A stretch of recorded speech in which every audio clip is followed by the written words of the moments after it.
Bon, premièrement, je suis retourné à Beni parce qu'on voudrait montrer la solidarité des États-Unis avec le peuple de Beni et de l'Est du pays qui a souffert trop pendant beaucoup d'années.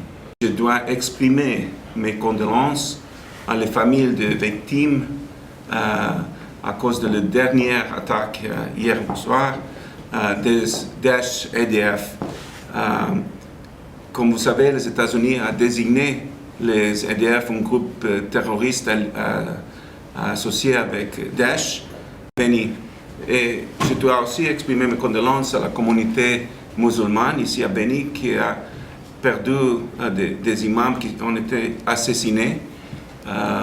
On savait bien on ne doit pas stigmatiser la communauté musulmane. Les vrais musulmans, la religion, c'est une religion de paix et c'est la bonne volonté des États-Unis. Et je suis accompagné dans cette visite par des membres de l'ambassade britannique et aussi française, que notre soutien est à travers de la MONUSCO.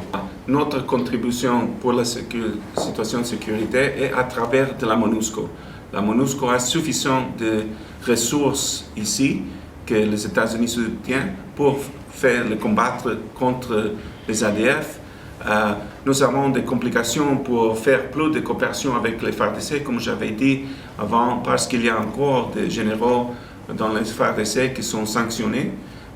Mais si on peut mettre fin à la corruption et la violation des droits de l'homme, et je dois dire qu'un de mes messages à les maires et aussi à le commandant de Sokola 1 et les autorités congolaises, c'est que pendant l'état de siège, c'est vraiment nécessaire de protéger les droits humains, d'assurer qu'il y aura encore des opportunités que la population peut s'exprimer librement, que vous, la presse, pouvez faire votre travail sans menace d'arrestation, que c'est nécessaire d'avoir encore de l'espace politique, même si de temps en temps, ça signifie la critique de quelque chose que les autorités font.